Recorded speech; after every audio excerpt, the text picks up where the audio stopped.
Hello friends, my name is Abhishek. Today we are going to discuss the Declaration of Right of Man and Citizen. देखिए आपकी book में एक blue colour का block दिया होगा ना, और उसमें 10 जो है कि राइट्स दिए होंगे। अब क्या हुआ कि फ्रांस में equality, fraternity, equality before law, इन सब चीज़ों की बात होने लगी, तो कुछ लोगों को राइट्स जरूर दिए जाए। कुछ चार्टर बनाया गया और उस चार्टर के 10 टोटल, उसमें 17 आर्टिकल्स थे, जिसमें से आपको 10 आर्टिकल जो सबसे मोस्ट इंपॉर्टेंट आर्टिकल हैं वो दिए हुए हैं। कई बार बच्चों को समझ में नहीं आता है कि इसका मतलब क्या है, तो देख लेते हैं वो 10 राइट कौन कौन से थे। तो सबसे पहले, men are born and remain free and equal in right. Free है और इक्वल है, मतलब कि अगर मेन की बात करें तो उनमें कोई भी जो है कि स्टेट डिवीजन अब नहीं रहा। कोई भी प्रिविलेज, याद है ना, प्रिविलेज क्या था? सबसे बड़ा वेपन उन लोगों के, फर्स्ट सेकंड स्टेट के लोगों का क्या था? कि दे वर प्रिविलेज, वो खत्म हो गया। और फ्री है, स्लेव नहीं है, किसी के गुलाम नहीं है, फ्री अब रहेंगे। ठीक, तो फर्स्ट राइट क्या दिया गया? Man are born and remain free and equal in right. किसमें? The declaration of right of man and citizen में। ठीक है भाई, आपने बोल दिया। सेकंड क्या था? The aim of every political association is the preservation. Preservation का मतलब होता है बचाना। Preservation of natural and inalienable, कुछ जो ह्यूमन, कोई भी इंसान जो है धरती पे पैदा हुआ है उसके कुछ नेचुरल राइट्स हैं और इनएलिएनेबल राइट हैं। ऐसे राइट जिनको उनसे अलग नहीं किया जा सकता, जैसे उनके जीवन को नहीं छीना जा सकता उनसे, ठीक है ना, वो उनका इनएलिएनेबल राइट है।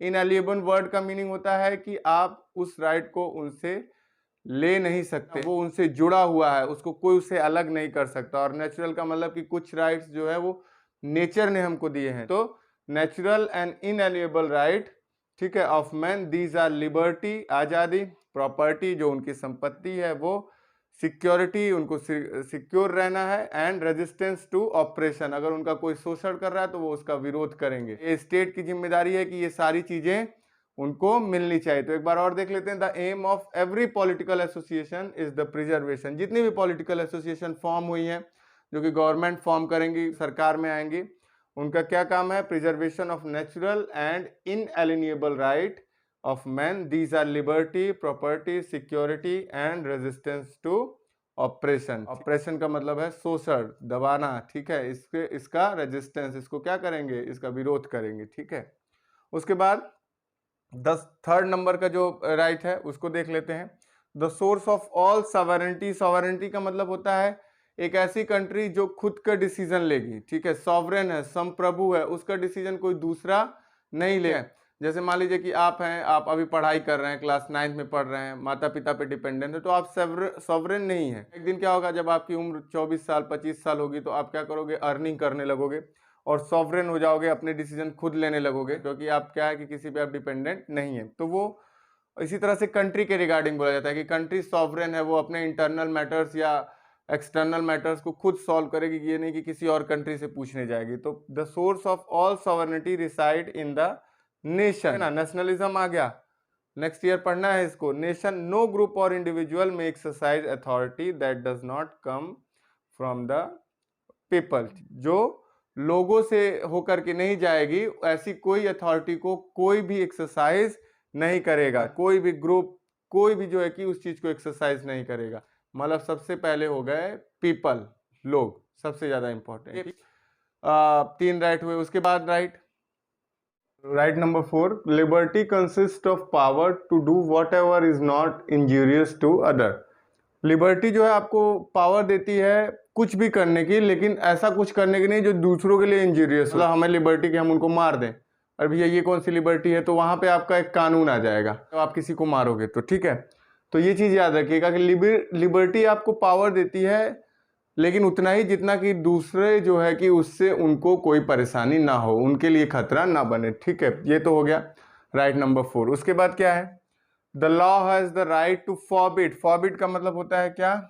रोक देना, मना, वर्जित कर देना। फॉरबिड का मतलब होता है कि मना कर देना, उस पर रोक लगा देना। Only action that are injurious to society. तो कानून जो है तभी बनेगा, इसी के लिए बनेगा। जैसे मान लीजिए कि आपने कहा कि हेलमेट लगाने का, बाइक चला रहे हैं तो हेलमेट लगाने के लिए कानून बना है। वो आपको सरकार, ऐसा नहीं है कि आपको बांध रही है ये आपको मजबूर कर रही है। उनको पता है कि जब बिना बाइक के बिना हेलमेट के लोग चलते हैं तो क्या होता है कि अगर एक्सीडेंट हुआ बाइक का तो सबसे पहले सर में चोट लगती है, और सर की चोट जो है वो सिर की चोट जो है वो जल्दी ठीक नहीं होती।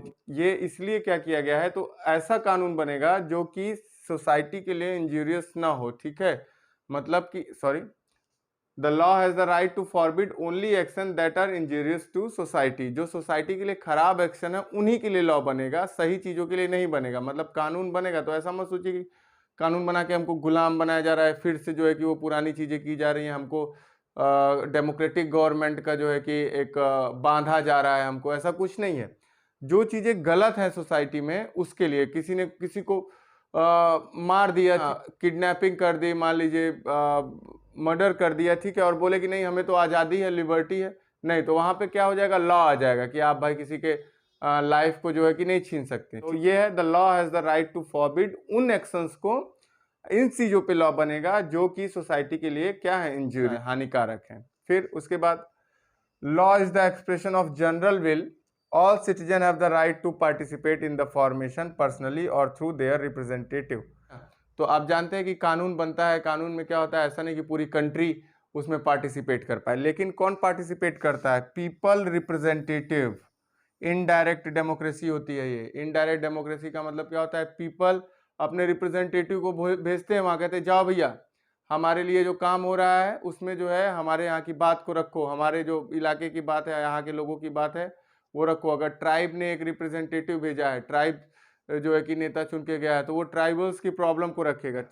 Representative, all citizen are equal before it, तो सभी जो है कि उस कानून के लिए, एक लॉ के लिए बराबर होंगे, इक्वलिटी बिफोर लॉ होगा, ठीक है।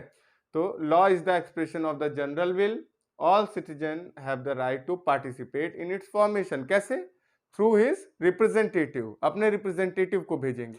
और जो इक्वल लॉ है वो सबके लिए इक्वल होगा, इक्वलिटी बिफोर लॉ होगा, उसके लिए कोई अमीर गरीब छोटा बड़ा नहीं होगा। उसके बाद no man may be accuse, arrested और detain except in case determined by the law. किसी को ऐसे उठा के नहीं अरेस्ट कर लेंगे कि नहीं आज तुमको अरेस्ट करने का मन कर रहा है, डिटेन करने का मन कर रहा है, और तुमको जेल में डालने का मन कर रहा है, नहीं। हाँ, लेकिन अगर उनको एक्यूज बनाया है, दोषी बनाया है, डिटेन किया है या तो अरेस्ट किया है, तो आपको बताना पड़ेगा कि किस कानून के अंतर्गत किया है, कौन सा लॉ लगा करके किया गया। तो ये सारी चीजें, ये राइट नंबर 4, 5, 6 और 7। Next right number 8। देखिए बुक में आपके क्या लिखा हुआ है, नंबर 11। मैंने बोला था ना 17 टोटल राइट है, जिसमें से 10 आपको दिखाए गए हैं, तो 1 to 7 तो कंटिन्यूसली राइट दिखाया गया, लेकिन 8, 9, 10 नंबर वाला जो है वो 11, 12 और 17 है ओरिजिनली। तो रेस्ट ऑफ 3 क्या है, एवरी सिटीजन में speak, right and print freely. बोलने की आज़ादी होगी, लिखने की आज़ादी होगी, प्रिंट करने की आज़ादी होगी। He must take responsibility for the abuse of such liberty in cases determined by the law. लेकिन वो ऐसी लिबर्टी ना यूज करने लगे, इस तरह का ना करने लगे कि जो लॉ के ऊपर ही चला जाए। मतलब आप बोलिए, लिखिए, प्रिंट करिए, लेकिन कानून को ध्यान में रखते हुए, ये कहा गया। उसके बाद for the maintenance of public force and for the expenses of administration a common tax. क्या किया जाएगा, सरकार चलाने के लिए टैक्स की जरूरत पड़ती है। कर्मचारी होते हैं, एम्प्लॉयज, ऑफिसर होते हैं, उनको सैलरी देनी है, बिल्डिंग्स को जो है कि मेंटेन करना है, लीडर्स की सैलरी रहती है, जो सरकार में है उनकी सैलरी रहती है, ठीक है। तो इन लोगों को चलाने के लिए क्या चाहिए, टैक्स चाहिए। जो कौन देगा, जनता देगी, पीपल देंगे। तो एक टैक्स जो है जरूर लगाया जाएगा। तो इसीलिए लिखा है common tax is indispensable. Indispensable का मतलब होता है कंपलसरी है, लगाना ही पड़ेगा, उसको लगाए बिना सरकार नहीं चल सकती। It must be access equally for all citizen in proportion to their means. मतलब कि अगर मान लीजिए कि हमारी इनकम जो है वो बहुत ज़्यादा अच्छी नहीं है, मतलब कम इनकम वालों को तो टैक्स में ही नहीं रखा जाता। एक क्राइटेरिया बनाया जाता है, जैसे इंडिया में 2,50,000 से स्टार्ट, तो 2,50,000 से लेकर के 5 लाख तक एक स्लैब बनाया हुआ है। 5% स्लैब है, 10% स्लैब है, फिर 20% स्लैब है।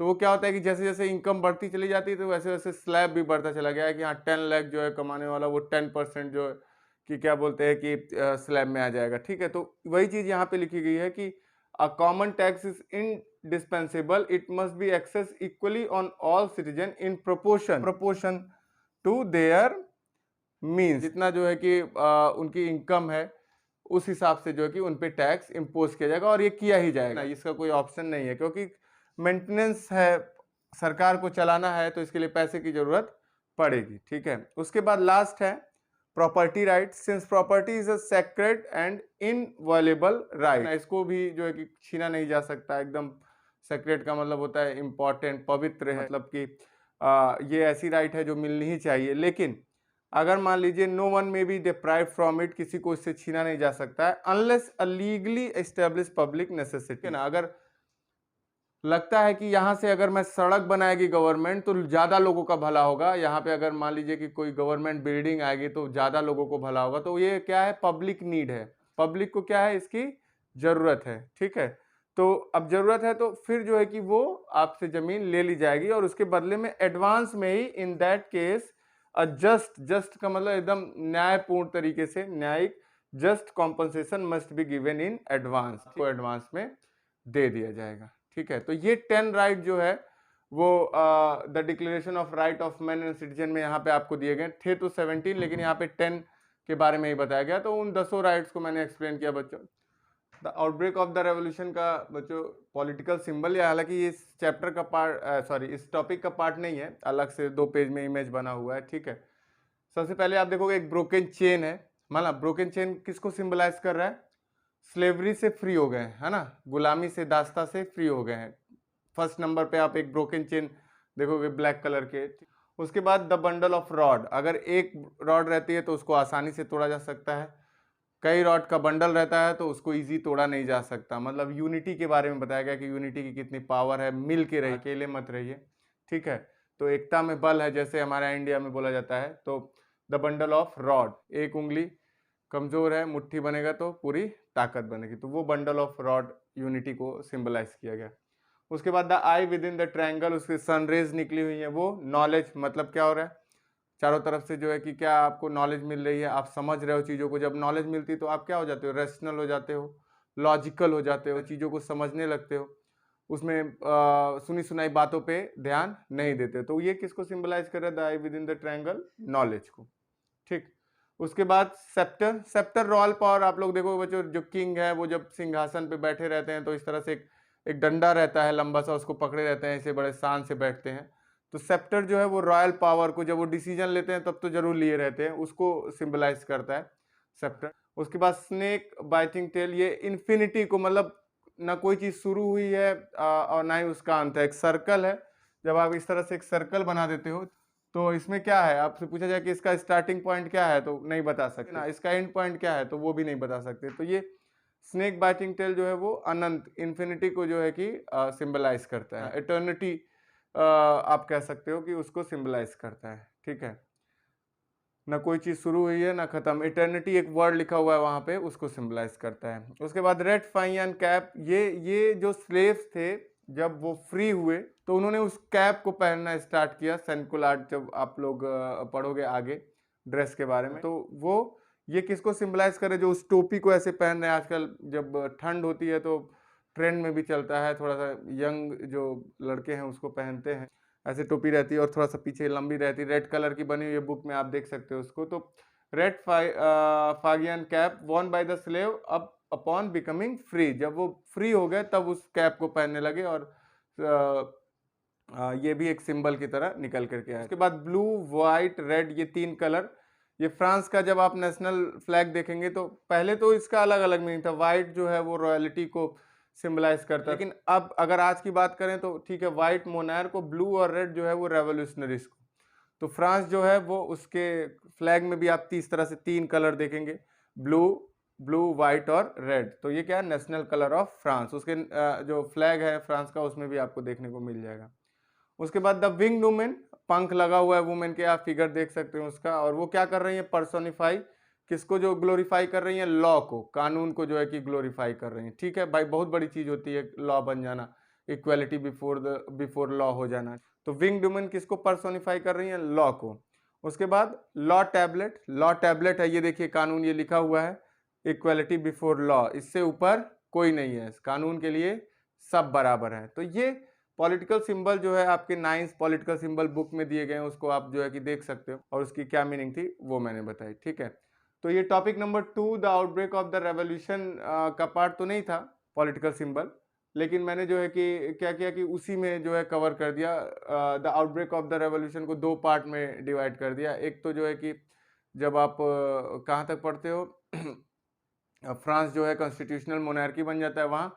उसके बाद जो दूसरा पार्ट है उसमें जो है जो चार्टर आया राइट्स का वो, और ये पॉलिटिकल सिंबल। तो इस वीडियो में इतना ही बच्चों। अगर आपको अच्छा लगा लाइक करिए, सब्सक्राइब करिए, शेयर करिए। Take care, good bye.